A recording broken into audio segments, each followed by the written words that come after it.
I'm Baron Partlow, and I'm here in the community of Nestor with Brian Bilbray. Brian, first of all, why don't you tell us about your service to the community and your history here? Born and raised. My mother brought me home from North Island Naval Air Station. I grew up a block from the beach on Ebony, 2nd Ebony. Learned to surf in 3rd grade and became a lifeguard right out of high school. Served 6 years there and then got elected to city council at 25. Which is kind of interesting because my son got elected at the same seat at the same age. And I was elected mayor in '78 at 27 and ran into problems immediately. We had major mosquito outbreak in the Tijuana estuary at that time. The federal government didn't want to allow the health department to spray. We ended up having confrontations about that. Finally got it worked out. In fact, the health department was telling me that they're still operating off of the protocol we developed in '78. Then in '80, we had a major sewage spill that was about 42 million gallons a day that was pouring in. Everybody was saying it wasn't their department, outside their jurisdiction. The State Department was pointing to EPA. EPA was saying it's not ours. Water Quality Control Board didn't want to do it. And so we did some pretty confrontational things. One of them was to say if it's not your department, then you won't mind us going down there, damming up the Tijuana River and backing the sewage up. And as soon as we went down one morning with senior citizens and kids and everything else, sure shooting, the bureaucrats who said it wasn't their department started showing up to give tickets. And I've had my Miranda rights read to me twice over the pollution problem. But I got involved with that with the health department. That led me to get involved with the county, got elected to the county, and went on and got elected to Congress, elected to do 2 different seats in Congress. Awesome. And I've been saying it from the very start. And you mentioned the federal involvement. You mentioned the protocol that you've established and is still being followed to this very day. And it seems to me like we're being blocked by the Democratic elected officials, both in the city and at the state level and into Washington.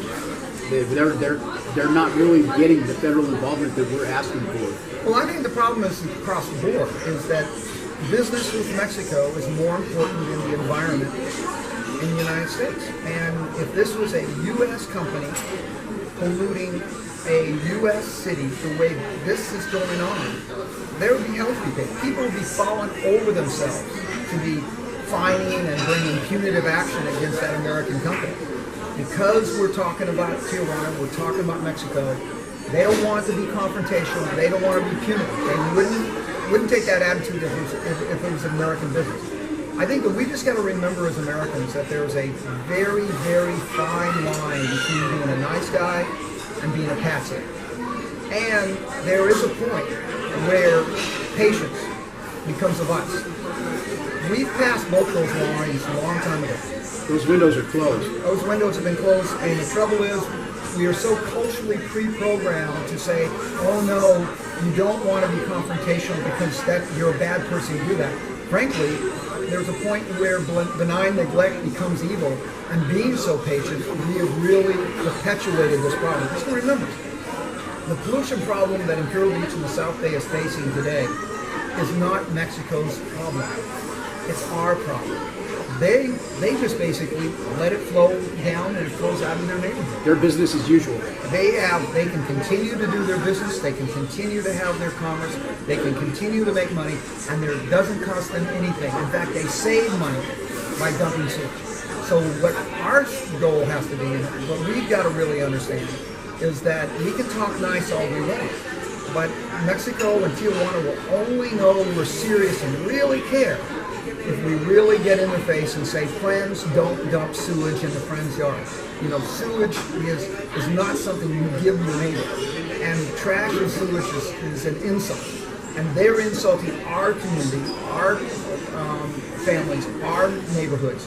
And that we need to come back and get in their face about it. Just like you would a neighbor who was throwing trash in your yard. You wouldn't think it was a great moral standard that you don't confront your neighbor at trash in your yard. you know, my God, I don't think there's any American now that wouldn't sit there and call down their friend if he brought his dog over to do his business in your yard every day. And you said, well, I don't want to be confrontational. Very few people will do that now. They finally understand that you not only have a right, you have a responsibility to confront your neighbors when they're violating, you know, your rights to a clean environment. And that's the challenge we have to go through. Get through that cultural thing, that phobia of always wanting to look like the nice guy rather than doing the right thing. Practically paralyzed by fear to take action. Intimidation, fear, political correctness. It's sort of a cultural thing that's evolved over the time. But believe me, we celebrate when guys get into boats and harass the whaling fleet because we think they're doing something that the Japanese or somebody killing whales is terrible and wrong. And Very noble gesture. We're willing to do a noble gesture for that, but we're not willing to do it with this one. And this is the double standard is the one thing that really bugs me. That there's one standard for one side of the border and another standard for the other side of the border. And I think that as long as you want to have the economic opportunity of commerce and trade across the border, then you have to address the environmental issues. And if you're not willing to put the trade and the economic benefits at stake, then don't tell me you care about the environment. Right. We've done it all over. We took this out all over this country in our own communities. If we took this attitude that we don't want to be confrontational, we want to be punitive, you know, Cleveland's rivers would still be catching fire. We'd still have thinking cesspools all over this country. Good point. I've been saying it all along. I'm not bound by the confines of political correctness. I have absolutely nothing to lose. And the things I have to say, Juan Vargas would probably have me dead in the Tijuana River. This incident is only part of the icing on the cake.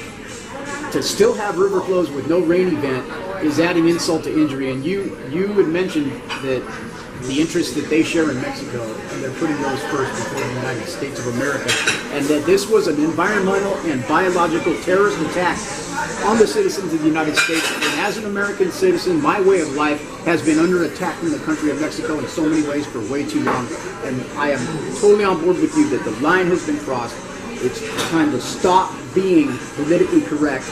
And the patsy, we could still emphasize our point, but from a point of strength and firmness.